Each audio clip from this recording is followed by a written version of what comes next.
पंढरपूर पासून अवघ्या 15 मिनिटांच्या अंतरावर पंढरपूर करकंब रस्त्यावर धोत्रेज ग्रँड प्रायव्हेट लिमिटेड घेऊन आले आहेत पंचतारांकित सुविधांनी युक्त हॉटेल ग्रँड। तसेच पुणे मुंबईच्या धर्तीवर सर्व सुविधांनी युक्त hotel Shriyash restaurant, veg non veg permit room bar, प्रशिक्षित कुक व होस्टिंग सेवा हॉटेल ग्रँड मध्ये उपलब्ध आहेत। 50 एसी रूम्स, 3500 स्क्वेअर फुटाचा सुसज्ज बकवेट हॉल, भव्य एसी सूट्स, टेरेस गार्डन, भव्य लॉन आणि चेंजिंग रूम सहित स्विमिंग टँक, प्रशस्त पार्किंगची सुविधा। पंढरपूर नजीक असलेल्या हॉटेल ग्रँड या सुसज्ज आणि पंचतारांकित सुविधांनी युक्त hotel grand, hotel Shriyas restaurant, veg non veg permit room बार, पंढरपूर करकंब रोड। संपर्क 02186 24 22 45। ताज्या घडामोडी पाहण्यासाठी आमच्या YouTube चॅनलवरील PVR म्हणजेच पंढरी वार्ता या न्यूजला सबस्क्राइब करा आणि शेजारील बेल आयकॉनवर क्लिक करा। राष्ट्रवादी काँग्रेस पक्षाचे युवा नेते पार्थ पवार यांच्या वाढदिवसानिमित्त राष्ट्रवादी युवक काँग्रेसचे प्रदेश सचिव श्रीकांत शिंदे यांच्या वतीनं भव्य राज्यस्तरीय वक्तृत्व स्पर्धेचं आयोजन करण्यात आलं होतं।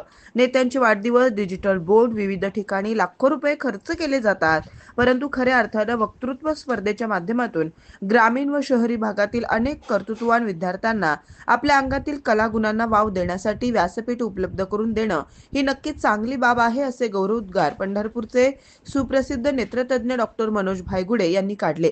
या स्पर्धेचं उद्घाटन पंढरपुरातील नेत्रतज्ञ डॉक्टर मनोज भायगुडे यांच्या हस्ते करण्यात आलं। यावेळी ते बोलत होते। यावेळी समाधान काळे, साईनाथ बडवे, मुन्ना भोसले, सुनील भोसले, लाला पानकर, कृष्णा वाघमारे, ॲडव्होकेट अमित नेहतराव, अनिकेत शिरसट, संग्राम अभंगराव, युवराज मुसलंबे, विशाल आर्वे, समाधान गाजरे स्वरूप प्रमुख पाहुणे म्हणून उपस्थित होते। या स्पर्धेमध्ये महाविद्यालयीन गटातून ऋतुजा सतीश पोवार इचलकरंजी, तेजस दिनकर पाटील पुणे यांना प्रथम क्रमांक विभागून देण्यात आला। दुसरा क्रमांक आकाश दत्तात्रय मोहिते अहिल्यानगर, रोहन ज्योतिराम कवडे पुणे यांना तिसरा क्रमांक, तर उत्तेजनार्थ अभिजित हनुमंत लामकाणे पंढरपूर, मोनाली शेषराव पाटील पंढरपूर, प्रथम गणेश भिंगारे पाणीव यांना देण्यात आला। माध्यमिक व उच्च माध्यमिक गटातून प्रथम क्रमांक साक्षी शांतीनाथ चव्हाण सुस्ते, दुसरा क्रमांक नीलश्री दीपक यादव सातारा, तिसरा क्रमांक राजवीर मारुती तळेकर भोसे यांना, तर उत्तेजनार्थ सृष्टी राजेंद्र माने निमगाव, श्रुती देठे वाडीकुरवली, आरोही गणेश मारेकर बागलवस्ती यांना देण्यात आला। मी या स्पर्धा घेतलेला आहे। हा स्पर्धा घेण्याचा आम्हाला पहिला अनुभव आहे। कळत